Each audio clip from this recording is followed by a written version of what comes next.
کسی کو دھوکہ دیتا ہے، کسی سے رشوت لیتا ہے اور کسی سے سود لیتا ہے اور اسی طرح کسی کو فریب دیتا ہے، یہ ساری صورتیں ایسی ہیں کہ جو دوسرا فریق ان کو پسند نہیں کرتا، ان پہ راضی نہیں ہوتا، خوش نہیں ہوتا، کیونکہ اس کا مال جو ہے وہ چھینا جا رہا ہوتا ہے۔ تو اللہ رب العزت نے اس طریقے کو باطل کہا ہے اور اس طرح مال کھانے والے حرام کھاتے ہیں، اور اللہ کے رسول صلی اللہ علیہ وسلم نے لعنت بھیجی ہے۔ لعن رسول اللہ صلی اللہ علیہ وسلم الراشی والمرتشی، رشوت لینے والے پر اور رشوت دینے والے پر، دونوں پر اللہ کے رسول صلی اللہ علیہ وسلم نے لعنت بھیجی۔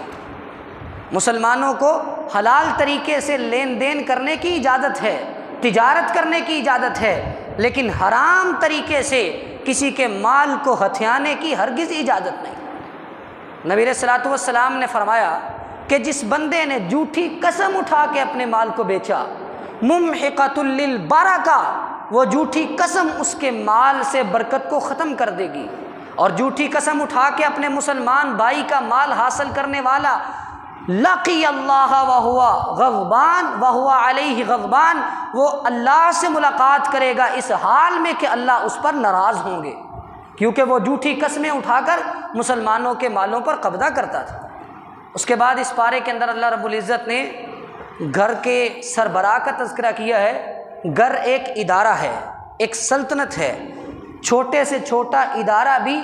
بغیر سربراہ کے نہیں چلتا۔ گھر کا بھی ایک سربراہ ہے، گھر کا بھی ایک، گھر کو چلانے والا، انتظام و انصرام کرنے والا ایک سربراہ ہوتا ہے۔ جس گھر کا سربراہ نہ ہو وہ گھر بگڑ جاتا ہے، اور اللہ رب العزت نے الرجال قوامون علی النساء بما فضل اللہ بعضهم علی بعض وبما انفقوا، اللہ رب العزت نے مردوں کو عورتوں پر سربراہ مقرر کیا ہے، نگران مقرر کیا ہے۔ اس کی وجہ اور سبب یہ ہے کہ اللہ نے ان معاملات میں مرد کو عورت پر فضیلت دی ہے، اور اس کی وجہ اور سبب یہ ہے کہ عورت کے نان و نفقے کی ذمہ داری بھی مرد پر ہے، عورت کے کھانے پینے کی، پہننے کی، رہائش کی، انتظام و انصرام کی ذمہ داری بھی مرد پر ہے۔ اس لیے اللہ رب العزت نے مرد کو گھر کا ذمہ دار اور سربراہ مقرر کیا ہے، اور جہاں عورتیں حکمران بن جائیں، عورتیں سربراہ بن جائیں، ان گھروں کے اندر بگاڑ پیدا ہو جاتا ہے۔ اسی طرح جو امور مملکت ہیں، حکومت کے معاملات ہیں، وہاں بھی اللہ کے پیغمبر علیہ الصلوۃ والسلام نے فرمایا لن یفلح قوم ولو امرہم امرأۃ، وہ قوم کبھی بھی کامیاب نہیں ہو سکتی جو اپنے امور، اپنے معاملات عورتوں کے سپرد کر دے، اپنی حکومت کا جو حکمران ہے وہ عورت کو مقرر کر لے، وہ کبھی بھی کامیاب نہیں ہو سکتی، کیونکہ یہ عورت کی فیلڈ نہیں ہے، یہ عورت کا کام نہیں ہے، اللہ نے عورت کو اس کام کے لیے بنایا نہیں ہے۔ عورت گھر گرہستی کے لیے ہے، عورت گھر کی ملکہ ہے، عورت گھر کے معاملات جانتی ہے، دنیا کے معاملات، بازار کے معاملات، تجارت کے معاملات، نان و نفقے کے معاملات، یہ مرد پر ہیں، ذمہ دار بھی مرد ہے، جواب دہ بھی مرد ہے، کوتاہی کرے گا تو پکڑ بھی مرد کی ہوگی، عورت کی نہیں ہوگی۔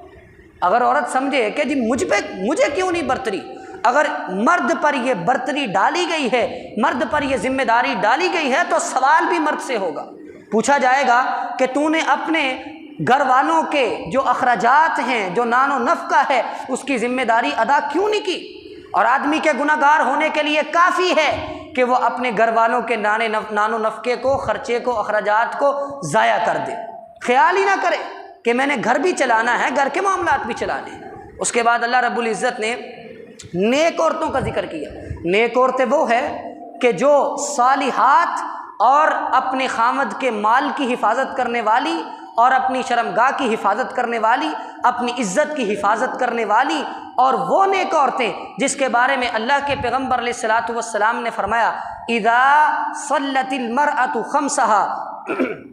وصامت شهرها وحفظت فرجها وأطاعت زوجها قیل لها ادخلی الجنۃ من ای ابواب الجنہ، جو عورت 5 نمازیں پڑھتی ہے، رمضان کے مہینے کے روزے رکھتی ہے، اپنی عزت کی حفاظت کرتی ہے، اپنے خامد کی فرما برداری کرتی ہے، کل قیامت کے دن اس عورت سے کہا جائے گا جاؤ جنت کے جس دروازے سے داخل ہونا چاہتی ہو داخل ہو جاؤ۔ اور پھر اس کے بعد کیونکہ یہ سورۃ النساء ہے، اس میں عورتوں کے معاملات، گھر کے معاملات کو ڈسکس کیا گیا ہے۔ اس کے بعد اگلا معاملہ یہ ہے کہ جب چند لوگ ایک جگہ پہ اکٹھے رہتے ہوں تو رائے میں اختلاف ہو جاتا ہے، برتن اکٹھے پڑے ہوں تو آواز آتی ہے، گھر میں کبھی کبھار لڑائی جھگڑے ہو جاتے ہیں۔ اسلام اس بات کی اجازت نہیں دیتا، یوں جھگڑا ہوا، یوں اختلاف ہوا، فٹ سے طلاق دے دی، فٹ سے طلاق دے کے بیوی کو جدا کر دیا، یہ طریقہ درست نہیں ہے۔ اللہ رب العزت نے قرآن پاک میں ایسی عورتیں جو خامد کی نافرمانی کرتی ہیں، جو ہٹ درمی کرتی ہیں اور جو خامد کی بات نہیں مانتی، ان کو فوراً طلاق دینے کا حکم نہیں دیا، بلکہ اس کے درجات بتائے ہیں۔ سب سے پہلے فَعِدُوهُنَّ، جو عورت بات نہیں مانتی ان کو سب سے پہلے سمجھاؤ، طلاق نہیں دینی، سمجھاؤ، بیٹھ کے سمجھاؤ، اچھے طریقے سے سمجھاؤ۔ اگر پھر بھی بات نہیں مانتی وَاهْجُرُوهُنَّ فِي الْمَضَاجِعِ، ان عورتوں سے بستر کو الگ کر لو، اور اگر پھر بھی بات نہیں مانتی تو پھر تیسرا درجہ یہ ہے وَاضْرِبُوهُنَّ، کہ ان کو ہلکا پھلکا مار بھی لو۔ اور اللہ کے پیغمبر علیہ الصلوۃ والسلام نے یہاں بطور خاص فرمایا کہ عورت کو اگر مارنا ہے تو ایسی مارنا ہو جس سے ہڈی ٹوٹ جائے، جس سے جسم پہ نشان پڑ جائے۔ یہ مارنا تنبیہ کے لیے ہے، اور یہ نوبت تب آئے گی جب 2 درجوں میں وہ عورت آپ کی بات نہیں مانتی، آپ کی فرما برداری نہیں کرتی۔ لیکن اس کا قطعاً مطلب نہیں کہ انسان عورت کو مارنا شروع کر دے، ظلم و ستم ڈھانا شروع کر دے۔ اس کے درجات ہیں، اس کی حدود و قیود ہیں۔ اگر پھر بھی بات نہیں مانتی، یہ اس عورت کے لیے ہے جو واقعی حد درم ہو جائے۔ اس کے بعد اگلا درجہ اللہ رب العزت نے پھر بھی یہ کہا کہ طلاق نہیں دینی۔ طلاق سے پہلے ایک اور درجہ یہ ہے وَإِنْ خِفْتُمْ شِقَاقَ بَيْنِهِمَا فَابْعَثُوا حَكَمًا مِّنْ أَهْلِهِ وَحَكَمًا مِّنْ أَهْلِهَا، کہ ایک سمجھدار فیصلہ کرنے کا اہل مرد عورت کے خاندان سے منتخب کر لو، ایک مرد کے خاندان سے منتخب کر لو، اپنے گھر میں عدالت لگا کے جو معاملات ہے سامنے رکھو، بیٹھ کے فیصلہ کرو، فریقین میاں بیوی اس فیصلے پر عمل کریں، اور جب وہ اصلاح کا ارادہ رکھیں گے تو اللہ ان کے اس فیصلے میں محبت پیدا کر دے گا، موافقت پیدا کر دے گا، اور صلح کا طریقہ بہترین طریقہ ہے۔ حد الامکان جتنی مرضی جو ہے وہ مشقت اور جتنی مرضی تکلیف آ جائے، کوشش یہ ہو کہ طلاق نہ دی جائے، جدائی نہ کی جائے، کیونکہ شیطان سب سے زیادہ اس وقت خوش ہوتا ہے جب میاں اور بیوی کے درمیان جدائی ہو جاتی ہے۔ یعنی درجات ہیں، سمجھایا جا سکتا ہے، 100 راستے اور طریقے ہیں۔ طلاق کا راستہ آخری راستہ ہے اور انتہائی راستہ ہے۔ اس کے بعد اللہ رب العزت نے اس پارے کے اندر ایک سائنسی حقیقت کا تذکرہ کر دیا۔ وہ کیا ہے؟ ان الذین کفروا بآیاتنا سوف نصلیہم نارا کلما نضجت جلودہم بدلناہم جلودا غیرہا لیذوقوا العذاب، کہ کل قیامت کے دن جب کافروں کو آگ میں ڈالا جائے گا، آگ سے ان کا چمڑا جل جائے گا تو اللہ ان کو نیا چمڑا پہنا دیں گے، پھر چمڑا جل جائے گا، پھر نیا چمڑا پہنا دیا جائے گا۔ اور سائنس کی تحقیق بھی اس بات کا اقرار کرتی ہے کہ انسانی جسم میں اگر درد محسوس کرتا ہے تو وہ انسان کا چمڑا اور انسان کی جلد درد محسوس کرتی ہے، انسان کا گوشت نہیں، اوپر چمڑا۔ اور جب یہ چمڑا جل جائے گا اللہ رب العزت نیا چمڑا پہنا دیں گے۔ نہ جانے ایک لمحے میں کتنی دفعہ اس کافر کا چمڑا جل جائے گا اور کتنی دفعہ اللہ اس کو نیا چمڑا پہنائیں گے، اور کافر کا وجود کتنا بڑا ہوگا۔ نبی علیہ الصلوۃ والسلام نے فرمایا ضرس الکافری او ناب الکافری مثل احد، کافر کی ایک داڑھ، جس کافر کو جہنم میں پھینکا جائے گا اس کی ایک داڑھ، ایک دانت احد پہاڑ کے برابر ہوگا، اور اس کے جسم کا چمڑا اتنا موٹا ہوگا جتنی مسافت انسان 3 دن میں جتنی مسافت طے کرتا ہے اتنی مسافت کے برابر اس کا چمڑا موٹا ہوگا، اور اتنا بڑا وجود ہوگا کہ مکہ اور مدینہ کے درمیان جتنا فاصلہ ہے اتنی جگہ اس کو بیٹھنے کے لیے درکار ہوگی۔ اتنا بڑا جسم، اور پھر اتنے کفار اللہ کے ساتھ شرک کرنے والے سارے جہنم کے گڑھے میں گریں گے، اور پھر ان کے چمڑوں کو بدلا جائے گا۔ یہ اللہ کی قدرت ہے اور یہ اللہ کی پکڑ اور اللہ کی سزا ہے۔ اس کے بعد اللہ رب العزت نے اس پارے کے اندر عہدوں کا تذکرہ کیا ہے۔ ان اللہ یأمرکم ان تؤدوا الامانات الی اہلھا، کہ اے ایمان والو عہدے ان کے اہل کے حوالے کیا کرو، جو عہدوں کے حقدار ہیں ان کو عہدہ دیا کرو۔ اب عہدے امانت ہیں، اگر کوئی عہدے اور منصب پر بیٹھنے کے بعد خیانت کرتا ہے، کل قیامت کے دن اللہ رب العزت اس پہ جنت کو حرام کر دیں گے، جنت میں نہیں جا سکے۔ نبی علیہ الصلوۃ والسلام نے فرمایا ما من عبد یسترعیہ اللہ رعیۃ یموت یوم یموت وہو غاش لرعیتہ الا حرم اللہ علیہ الجنہ، جس بندے کو اللہ نے کسی عہدے اور منصب کی ذمہ داری عطا کی، پھر اس نے اس منصب پہ خیانت کی، تو کل قیامت کے دن اللہ اس پہ جنت کو حرام کر دے گا اور جہنم کو واجب کر دے گا۔ اور اہل کون ہوتا ہے؟ جس کے پاس قوت بھی ہو، امانت بھی ہو،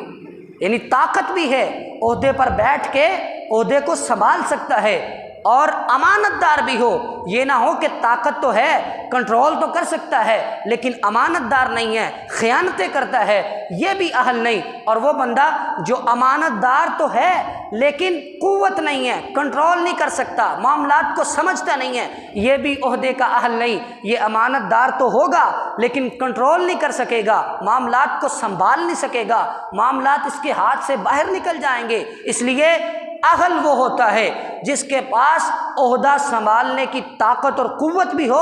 اور امانت دار بھی ہو، تاکہ وہ ہر طریقے سے مسلمانوں کے امور کو صحیح طریقے سے ادا کر سکے۔ اس کے بعد اللہ رب العزت نے اس پارے کے اندر برائی اور بھلائی کا قانون ذکر کر دیا۔ ما اصابک من حسنۃ فمن اللہ وما اصابک من سیئۃ فمن نفسک، جو بھی تمہیں خیر اور بھلائی پہنچے وہ اللہ کی طرف منسوب کرو، اور جو تمہیں برائی پہنچے، تکلیف پہنچے، اس کی نسبت اپنی طرف کرو۔ اس کی وجہ یہ ہے کہ اللہ رب العزت بغیر وجہ کے اپنے بندے پر بڑے فضل کرتے ہیں، بڑے کرم کرتے ہیں، بڑے انعامات بھیجتے ہیں، اس کو دیتے ہیں، لیکن اگر انسان پر کوئی تکلیف آتی ہے تو اس کا سبب انسان کا اپنا کیا ہوا گناہ ہوتا ہے۔ جب ہم پر تکلیف پہنچتی ہے ہمارے اپنے گناہ کی وجہ سے، اپنی غلطی اور کوتاہی کی وجہ سے، تو ہمیں اپنی غلطی کی نسبت بھی اپنی طرف کرنی چاہیے۔ اگرچہ وہ جو بلائی اور برائی آپ تک پہنچتی ہے ان دونوں کا خالق اللہ ہے، برائی کا خالق بھی اللہ ہے، بھلائی کا خالق بھی اللہ ہے، لیکن برائی کی نسبت اپنی طرف کرنی ہے، شیطان کی طرف کرنی ہے، کیونکہ اس برائی کا سبب ہمارے اپنے گناہ بنتے ہیں۔ اس کے بعد اس پارے کے اندر اللہ رب العزت نے سفارش کرنے والے اور شفاعت کرنے والوں کا جو ایک مقام اور ان کی فضیلت کا تذکرہ کیا ہے، من یشفع شفاعۃ حسنۃ یکن لہ نصیب منہا، جو کسی کی اچھی سفارش کرے گا اس کو اجر ملے گا، اور جو کسی کی بری سفارش کرے گا اس کو اس کا گناہ ملے گا۔ یعنی جائز کام کی سفارش کرنا ثواب کا ذریعہ اور باعث ہے، اور ناجائز کام کی سفارش کرنا یہ گناہ کا سبب ہے۔ نبی علیہ الصلوۃ والسلام اپنے صحابہ سے کہا کرتے تھے اشفعوا تؤجروا، اے میرے صحابہ سفارش کیا کرو، اجر حاصل کیا کرو، جس نیکی کے کام کی سفارش کرو گے اس کا اجر تمہیں بھی ملے گا۔ اس کے بعد اس پارے کے اندر اللہ رب العزت نے مجاہدین اور جہاد سے پیچھے رہنے والوں کا تذکرہ کیا ہے۔ لا يستوي القاعدون من المؤمنین غیر اولی الضرر والمجاہدون فی سبیل اللہ باموالہم وانفسہم، نبی علیہ الصلوۃ والسلام نے فرمایا وہ لوگ جو گھر میں بیٹھے رہتے ہیں اور وہ لوگ جو میدان میں جہاد کرنے کے لیے جاتے ہیں، اپنے مال اور اپنی جان کو لے کر جاتے ہیں، یہ دونوں برابر نہیں ہو سکتے۔ جب یہ آیت نازل ہوئی تو عبداللہ بن ام مکتوم رضی اللہ تعالیٰ عنہ آنکھوں سے نبینے تھے، اللہ کے نبی صلی اللہ علیہ وسلم کے پاس آ گئے، آ کے کہنے لگے اللہ کے پیغمبر اگر میرے پاس طاقت ہوتی تو میں بھی جہاد کرتا۔ اللہ رب العزت نے یہ ٹکڑا بھی نازل کر دیا، غیر اولی الضرر، سوائے ان لوگوں کے جو عذر کی وجہ سے پیچھے رہ جاتے ہیں، جہاد نہیں کر سکتے، ان کا درجہ پھر بھی آگے۔ نبی علیہ الصلوۃ والسلام اپنے صحابہ سے جو آپ کے ساتھ جہاد کرنے کے لیے جاتے، آپ ان صحابہ سے کہا کرتے تھے، آپ نے اپنے صحابہ سے کہا جو آپ کے ساتھ جہاد کرنے کے لیے گئے ہوئے تھے، کیا کہا؟ اے میرے صحابہ تم نے جتنی وادیاں کراس کی ہیں، تم نے جتنی لڑائیاں اور جہاد کیا ہے، تمہارے ساتھ کچھ لوگ ایسے بھی تھے جو اس وقت مدینہ میں، صحابہ کہنے لگے وہ تو مدینہ میں ہیں، وہ ہمارے ساتھ کیسے ہوئے؟ آپ نے فرمایا کہ ان کو جہاد سے ان کے عذر نے روک کے رکھا ہے، ان کا عذر ہے، اگر عذر نہ ہوتا تو ان کی نیت بھی ارادہ یہ تھا کہ ہم بھی جہاد کے اندر شرکت کرتے۔ اس کے بعد اللہ رب العزت نے اس پارے کے اندر شیطان کے ہتھ کنڈوں کا تذکرہ کیا ہے کہ شیطان کو جب اللہ رب العزت نے سجدے کا حکم دیا، اس نے سجدے سے انکار کر دیا، اللہ رب العزت نے اسے دھتکار دیا، اور پھر اس نے اللہ رب العزت کے سامنے یہ دعویٰ کیا کہ جس انسان کی وجہ سے آج مجھے ذلیل و رسوا قرار دیا گیا ہے، میں اس انسان کو اللہ رب العزت کے دربار سے دور لے کے جاؤں گا۔ اور یہ دعویٰ قرآن پاک میں اللہ نے نازل فرما دیا، وَلَأُضِلَّنَّهُمْ وَلَأُمَنِّيَنَّهُمْ وَلَآمُرَنَّهُمْ فَلَيُبَتِّكُنَّ آذَانَ الْأَنْعَامِ۔ شیطان نے کہا اللہ میں ان کو گمراہ کروں گا، میں ان کو آرزوئیں دلاؤں گا، میں دنیا میں بہکا دوں گا، یہ میری بات مان کر بتوں کے لیے اپنے جانوروں کے کان کاٹ کے اس پر سواری کرنے کو حرام سمجھیں گے، یہ میری بات مان کے تیری تخلیق اور تیری جس صورت پر تو نے ان کو پیدا کیا ہے اس کو بدلنے کی کوشش کریں گے۔ اور اللہ رب العزت نے بھی اعلان کر دیا جس نے اللہ کو چھوڑ کے شیطان کو دوست بنایا، شیطان کی باتیں مانی، وہ خسارہ پائے گا، وہ گھاٹا پائے گا۔ اور اس پارے کے اندر ایک بڑی اہم بات، اللہ رب العزت نے اس پارے کے اندر قتل خطا کی دیت کا تذکرہ کیا ہے۔ قتل خطا کسے کہتے ہیں؟ غلطی سے کسی مسلمان کا قتل ہو جائے۔ قتل عمد کا مطلب ہوتا ہے ارادے کے ساتھ آپ کسی کو قتل کریں۔ جب ارادے کے ساتھ قتل کریں گے تو اس کے بدلے میں مقتول کے ورثاء آپ کے قتل کا مطالبہ کر سکتے ہیں، اور اگر وہ چاہیں تو قتل کو معاف کر کے آپ سے دیت بھی لے سکتے ہیں۔ لیکن اگر غلطی سے قتل ہو جائے، آپ شکار کے لیے نکلے ہیں، آپ نے شکار کے لیے گولی چلائی، فائر کیا، وہ غلطی سے پرندے یا جانور کی بجائے کسی انسان کو لگ گیا اور وہ قتل ہو گیا، آپ کا ارادہ قتل کا نہیں تھا، یہ قتل خطا ہو گیا، اس کی دیت کیا ہے؟ اس کا ایک کفارہ ہے اور دوسری دیت ہے۔ کفارہ یہ ہے، اللہ رب العزت نے فرمایا کہ ایک مومن غلام کو آزاد کرنا ہے، اور اگر غلام نہیں میسر تو 2 مہینے کے مسلسل روزے رکھنے ہیں۔ جیسے آج کل غلام نہیں ہے تو 2 مہینے کے مسلسل روزے، اور اس مقتول کے ورثاء کو دیت دینی ہے۔ اس کو بدلے میں قتل نہیں کیا جائے گا کیونکہ اس سے قتل غلطی سے ہوا ہے، اس کو دیت دینی پڑے گی۔ اور اگر مقتول جس کو قتل کیا ہے، جو غلطی سے قتل ہوا ہے، اگر وہ کافروں سے ہے، کافر ہے، اور ان کافروں کا مسلمانوں کے ساتھ جنگ بندی کا معاہدہ ہے، تب بھی اس کو دیت دینی پڑے گی اور غلام آزاد کرنا پڑے گا۔ لیکن اگر وہ مقتول ان کفار میں سے ہے جو مسلمانوں کے دشمن ہیں، جو حربی کافر ہیں، تو اس وقت اللہ رب العزت نے دیت کو معاف کر دیا ہے، صرف مومن غلام کو آزاد کرنا ضروری ہے۔ آخری بات، اللہ رب العزت نے اس پارے کے آخر میں اس بات کا حکم دیا ہے، یا ایھا الذین آمنوا کونوا قوامین بالقسط شہداء للہ ولو علی انفسکم او الوالدین والاقربین۔ اے ایمان والو، انصاف کرو، عدل کرو، اگرچہ بالمقابل اور مخالف کٹہرے میں تمہارے والدین، تمہارے قریبی، تمہارے رشتہ دار، تمہارے بیٹے، تمہارے بھائی ہی کیوں نہ کھڑے ہوں، تم نے عدل اور انصاف کا ترازو تولنا، عدل کرنا ہے۔ کوئی غنی ہو، کوئی فقیر ہو، کوئی امیر ہو، یہ یہودیوں کا کام اور شیوا تھا۔ جب امیر آتا تو فیصلہ اور ہوتا، جب غریب آتا فیصلہ اور ہوتا۔ امیروں اور غریبوں کے لیے الگ الگ قانون تھا۔ ایمان والوں کے لیے، مسلمانوں کے لیے حکم یہ ہے کہ ہر حال میں عدل و انصاف کرنا ہے۔ اور اللہ کے نبی علیہ الصلوۃ والسلام نے فرمایا کہ بہت بڑے گناہوں میں سے ایک گناہ یہ بھی ہے، الا وقول الزور و شہادت الزور، جھوٹی گواہی دینا اور جھوٹ بولنا۔ یعنی جھوٹی گواہی دینا، جب عدل و انصاف کی بات آئے، مخالف میں رشتہ دار اور قریبی کیوں نہ ہو، پھر بھی جھوٹی گواہی دینا یہ بہت بڑا گناہ ہے، یہ اکبر الکبائر ہے۔ اللہ سے دعا ہے کہ اللہ تعالی ہمیں حق سچ پر عمل کرنے کی، کتاب و سنت پر عمل کرنے کی توفیق عطا فرمائے۔ وآخر دعوانا ان الحمد للہ رب العالمین۔